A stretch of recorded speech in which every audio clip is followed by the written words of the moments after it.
देखिए, शेक्सपियर ने अपने मशहूर नाटक रोमियो एंड जूलियट में लिखा कि नाम में क्या रखा है, गुलाब को चाहे किसी नाम से पुकारो वो गुलाब ही रहेगा। लेकिन शेक्सपियर अगर उत्तर प्रदेश के मुजफ्फरनगर में होते तो उनके सोचने और लिखने का अंदाज कुछ और होता और शायद उनके नाटक की लाइन होती, नाम में क्या नहीं सब कुछ रखा है। दरअसल मुजफ्फरनगर जिले की पुलिस ने एक फरमान जारी किया जिसमें होटल और ढाबों के मालिकों, ठेलों और खोमचे वालों को कहा गया कि वो अपनी दुकान और ठेलों पर मालिक के नाम का बोर्ड लगा दें, क्योंकि कांवड़ यात्रा शुरू हो रही है।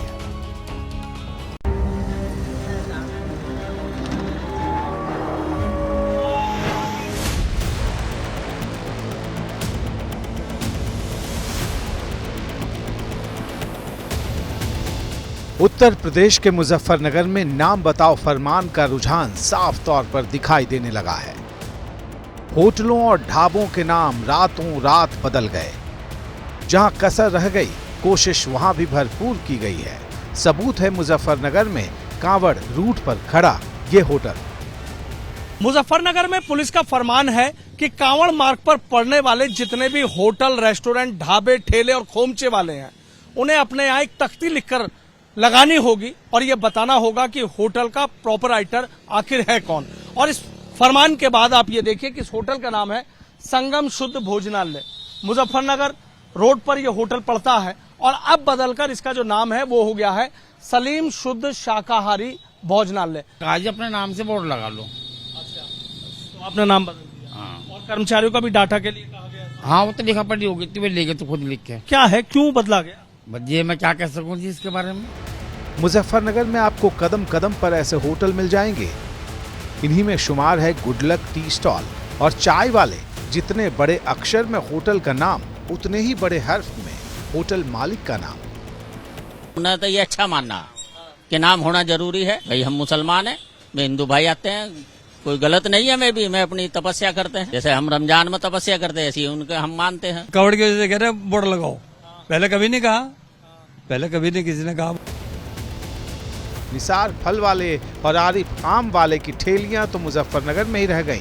होटल और ढाबे भी मुजफ्फरनगर में ही रह गए, लेकिन इनके चर्चे हैदराबाद वाले असद भाईजान के ऐवान तक पहुंच गई। ये जो ऑर्डर है उत्तर प्रदेश की योगी आदित्यनाथ सरकार का, ऐसा दिख रहा है कि हिटलर की रूह उनमें समा चुकी है। क्या एक ही समुदाय के लिए कि उसके लिए काम करेंगे? कॉन्स्टिट्यूशन कहाँ गया फिर? क्लियर डिस्क्रिमिनेशन हो रहा है मुसलमानों से। ये मुसलमानों को सेकेंड ग्रेड सिटीजन बनाना चाहते हैं उत्तर प्रदेश में, पूरे देश में। इतनी नफरत क्यों है बीजेपी को मुसलमानों से?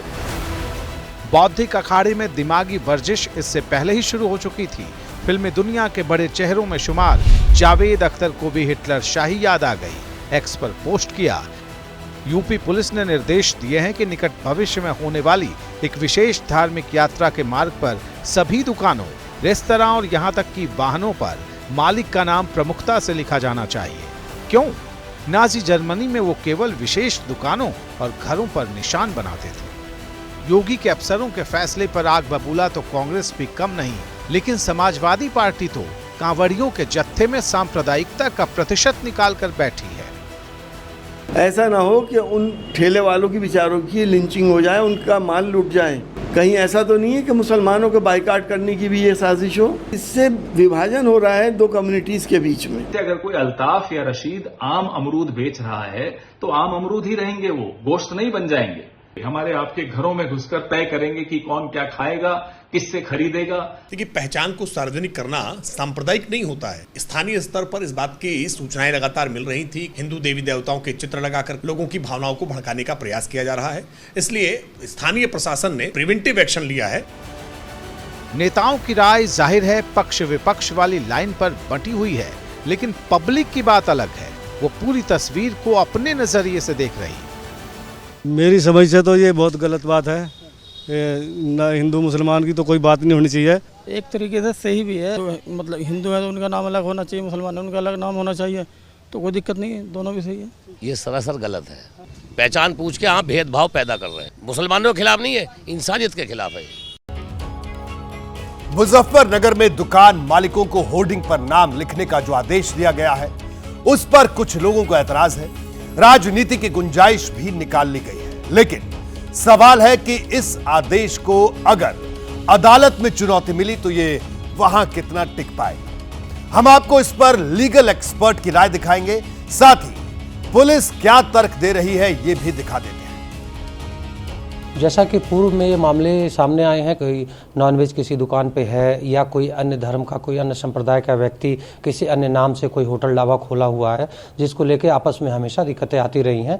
उसके देखते हुए निर्णय लिया गया था कि जो भी दुकान है, होटल है, ढाबे हैं, इस सब पे उसका जो प्रोप्राइटर हो, जो उसका मालिक हो, उसका नाम बड़े बड़े अक्षरों में साफ सुथरा इंगित हो, कोई भ्रमित ना कर सके। किसी भी दृष्टि से गैर कानूनी तो नहीं कहा जा सकता है।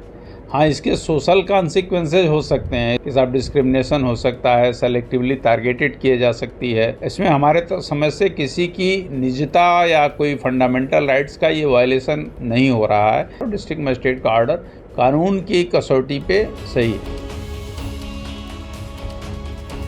तो अब तो आप समझ ही गए होंगे कि नाम में सब कुछ रखा है।